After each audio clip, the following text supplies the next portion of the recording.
1.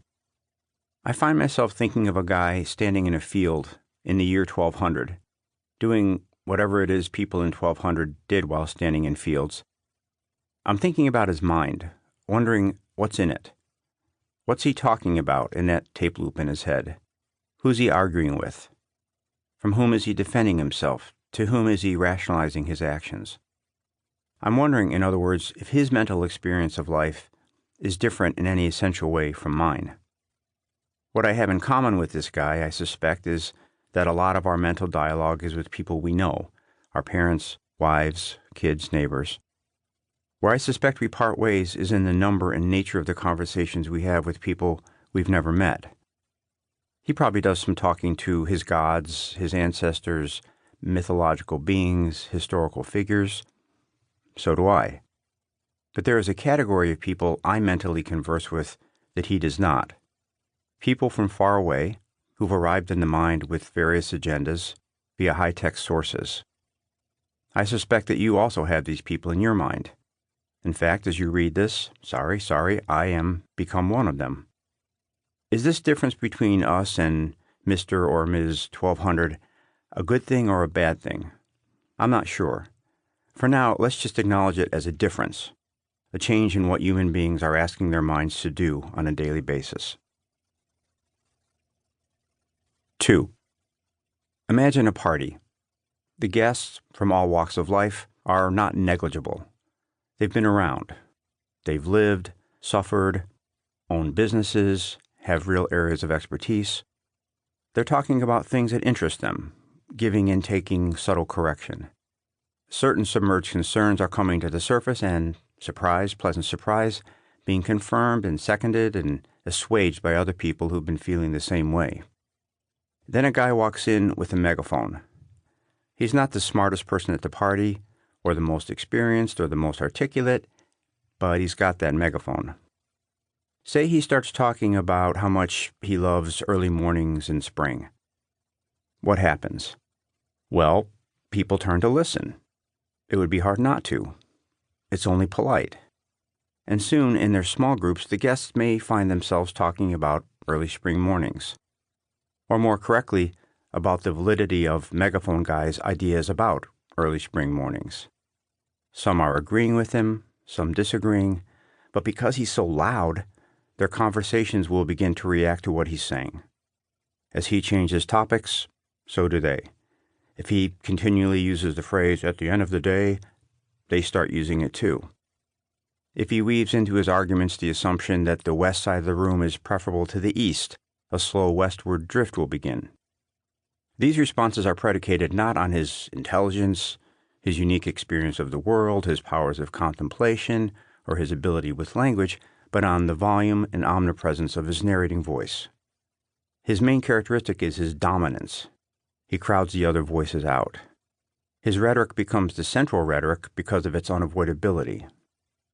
In time, Megaphone Guy will ruin the party. The guests will stop believing in their value as guests and come to see their main role as reactors to the guy. They'll stop doing what guests are supposed to do, keep the conversation going per their own interests and concerns. They'll become passive, stop believing in the validity of their own impressions. They may not even notice they've started speaking in his diction, that their thoughts are being limned by his. What's important to him will come to seem important to them. We've said Megaphone Guy isn't the smartest or most articulate or most experienced person at the party, but what if the situation is even worse than this? Let's say he hasn't carefully considered the things he's saying. He's basically just blurting things out. And even with the megaphone, he has to shout a little to be heard, which limits the complexity of what he can say. Because he feels he has to be entertaining, he jumps from topic to topic, favoring the conceptual general, "We're eating more cheese cubes and loving it," the anxiety or controversy-provoking, "Wine running out due to shadowy conspiracy," the gossipy, "Quickie rumored in South bathroom," and the trivial, "Which quadrant of the party room do you prefer?" We consider speech to be the result of thought. We have a thought, then select a sentence with which to express it, but thought also results from speech. As we grope in words toward meaning, we discover what we think. This yammering guy has, by forcibly putting his restricted language into the heads of the guests, affected the quality and coloration of the thoughts going on in there. He has, in effect, put an intelligence ceiling on the party. 3. A man sits in a room. Someone begins shouting through his window, informing him of conditions in the house next door. Our man's mind inflects. That is, he begins imagining that house. What are the factors that might affect the quality of his imagining? That is, what factors affect his ability to imagine the next-door house as it actually is? 1. The clarity of the language being used by the informant. The less muddled, inarticulate, or jargon-filled, the better. 2. The agenda of the informant. No agenda, preferable to agenda-rich. 3. The time and care the informant has spent constructing his narrative, i.e., the extent to which his account was revised and improved before being transmitted, with more time and care preferable to less. 4. The time allowed for the communication, with more time preferable to less, on the assumption that more time grants the informant a better opportunity to explain, explore, clarify, etc.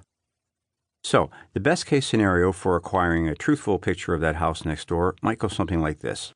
Information arrives in the form of prose written and revised over a long period of time in the interest of finding the truth by a disinterested person with real-world experience in the subject area. The report can be as long, dense, nuanced, and complex as is necessary to portray the complexity of the situation.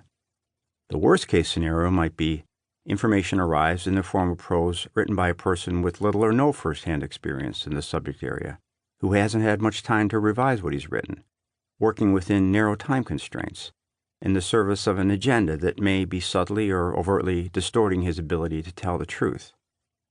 Could we make this worst-case scenario even worse? Sure. Let it be understood that the informant's main job is to entertain, and that if he fails in this, he's gone. Also, the man being informed, make him too busy, ill-prepared, and distracted to properly assess what the informant's shouting at him. Then propose invading the house next door. Welcome to America, circa 2003. To keep listening to this audiobook, I've left you a link in the description so you can do it, at no cost thanks to Audible's 30-day free trial.